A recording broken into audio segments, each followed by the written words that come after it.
नमस्कार देशवासियों। दिल्ली के चुनाव ने देश के राजनीति करने वालों को एक सबक सिखाया है। देश के विपक्षी दल के लोग सबक सीखते हैं कि नहीं या अपने अकड़न में रहते हैं, ये आने वाला दिन बताएगा। दिल्ली के चुनाव में और ख़ास तौर से अरविंद केजरीवाल को ये बहुत घमंड हो गया था।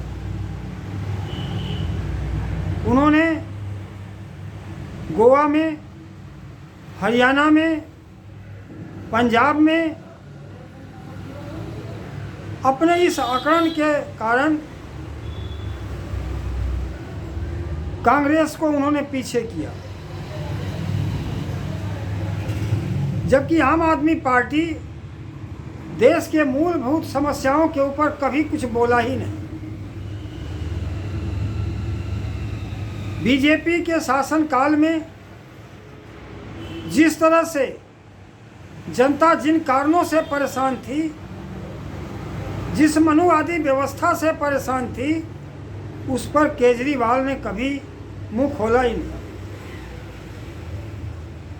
परिणाम क्या हुआ? माना कि विपक्ष के लोग हार गए, लेकिन केजरीवाल को सबक भी सिखा दिया। केजरीवाल जब इंडिया गठबंधन बना तो केजरीवाल, ममता बनर्जी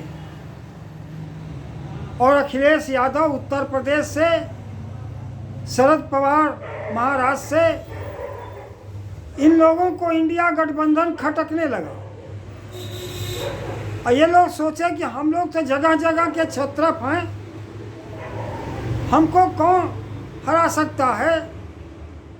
हमारे यहाँ तो बीजेपी हार के गई है और हमारा मुकाबला हम अकेले बीजेपी से मुकाबला कर लेंगे। परिणाम क्या हुआ?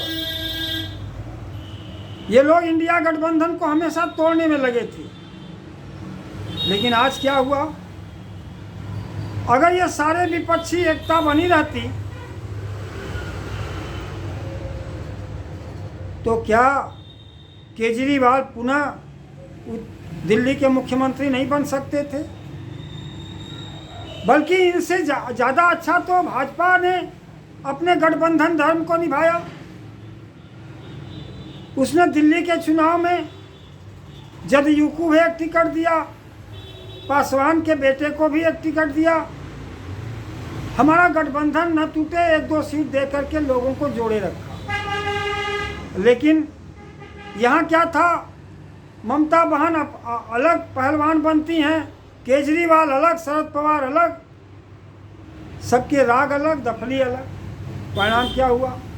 अगर यह चुनाव मिलकर के लड़ा गया होता, कांग्रेस और समस्त जो विपक्षी दल हैं, जिसकी जितनी संख्या है उसके हिसाब से एक दो सीट लेकर के सब लोग लड़ते तो निश्चित तौर पर भाजपा को शिकस्त दे सकते थे। आज भारतीय जनता पार्टी सत्ता पर बैठ करके देश के जितने संसाधन हैं सबको कब्जे में लेकर के, चुनाव आयोग को कब्जे में लेकर के, देश की मिलिट्री को कब्जे में लेकर के, और शासन में बैठे जो लोग हैं उनको भी डरा धमका करके चाहे जैसे भी अपने कब्जे में लिए। और दूसरी बात, उसके साथ ईवीएम भी है। ईवीएम का प्रयोग करने वाले उसके लोग हर जगह बैठे हुए हैं। लेकिन कुछ चीज़ें भारतीय जनता पार्टी से भी विपक्ष को सीखना चाहिए। यहाँ 16 साल का भी लड़का 18 साल बन करके वोटर बन जा रहा। भाजपा वोट बढ़ाने में सबसे आगे निकल रही है। चाहे मतदाता सूची में किसी विधानसभा में मान लीजिए 2 लाख वोट है, लेकिन वोट जब पड़ने लगता है तो 2.5 लाख पड़ जाता है, 2.25 लाख पड़ जाता है। ये क्या है भाई? कुछ तो निश्चित तौर पर धांधली होती है, और सत्ता पक्ष धांधली करता भी है, चाहे किसी की भी सत्ता रही है, धांधली हुई है। केजरीवाल जी भ्रष्टाचार को दिखा करके कांग्रेस का दिल्ली में शासन किए और परिणाम क्या हुआ? जब केजरीवाल पर भ्रष्टाचार का आरोप लगा तब वो चौकन्ना नहीं हुए। इसी भ्रष्टाचार को दिखा करके केजरीवाल सत्ता में आए थे, लेकिन कांग्रेस को जिस तरह से भ्रष्टाचार दिखाए थे वो सुप्रीम कोर्ट में जाकर के सब छूमंतर हो गया, बेकार हो गया, कोई उनका सिद्ध नहीं हुआ। उसी तरीके से केजरीवाल पर जब भ्रष्टाचार लगा तो आम जनता को समझाने वाले समझा लिए। वोट का परसेंटेज जिस स्तर पर डाउन हुआ है, इससे सबक लेना चाहिए। बिहार के लोगों को भी सबक लेना चाहिए, राजद को भी सबक बिहार में लेना चाहिए। जब तक सबको जोड़ करके वो नहीं चलेगा, भारतीय जनता पार्टी को बिहार में भी शिकस्त देना मुश्किल होगा। भाजपा हर तरीके से अब लपट गई है, शासन तंत्र उसके पास है, मीडिया उसके कब्जे में है और पूंजीपति घराना उसके साथ है, सारे शासन के जो तंत्र हैं उसके साथ हैं। ऐसे में सत्ता को लेने के लिए समस्त विपक्ष को, चाहे छोटी पार्टी हो चाहे बड़ी पार्टी हो। मैं भी एक पार्टी का राष्ट्रीय अध्यक्ष हूँ। इसका मतलब क्या हुआ? हमारा एक विधायक भी नहीं है, पार्टी है, लेकिन भाई हम तो चुनाव नहीं लड़ाएंगे। इस तरह के कार्यकाल में हम निश्चित तौर पर संगठित विपक्ष को समर्थन जरूर देंगे, उसके साथ खड़े होकर के उसका प्रसार प्रचार करेंगे, क्योंकि हमारे सामने दो बातें हैं। दो तरह की धारा है, एक समानता की धारा है और एक विषमता की धारा है। भारतीय जनता पार्टी विषमता की धारा को लेकर चल रही है और कांग्रेस का जो इस समय का आह्वान है वो इस देश के 90% दबे पिछड़े कुचले लोगों की बात कर रही है, सबको स्ट्रीम पॉइंट में ले आने की बात कर रही है। लेकिन क्या है, भाजपा क्या कर रही है कि मंच पर 5 आदमी को 5 तरह के लोगों को बैठा दे रही है। कहो देखो भाई, मैंने तो सबको भागीदारी दे दिया और रिमोट कंट्रोल अपने हाथ में ली है। राहुल गांधी का कहना है मंच पर भागीदारी के रूप में बैठा देने से बात नहीं बनेगी, हमको सिस्टम के मेन स्ट्रीम में भी एससी को, एसटी को, माइनॉरिटी को, ओबीसी को लाना पड़ेगा। ये काम बीजेपी तो नहीं कर रही है। चाहे राष्ट्रपति बना दे, चाहे मंचों पर किसी को बना दे, चाहे राज्यपाल बना दे, चाहे विधायक बना दे, जनता को दिखा के कि देखो भाई मैंने आपके नुमाइंदगी को बना दिया है, लेकिन रिमोट कंट्रोल अपने हाथ में, उसकी एक नहीं चलेगी। जो इनका सिस्टम में बैठा हुआ आदमी तय करेगा वही इनको मानना है। राहुल गांधी का कहना है कांग्रेस से गलतियां हुई हैं, लेकिन अभी तक किसी देश की छोटी पार्टी हो चाहे बड़ी पार्टी हो, किसी ने इस बात को नहीं स्वीकारा कि हमारे अंदर ये गलतियां थी, इसलिए हम इस हालत में आए। हम 4 बार सत्ता में थे, समाजवादी पार्टी उत्तर प्रदेश में और बसपा भी थी।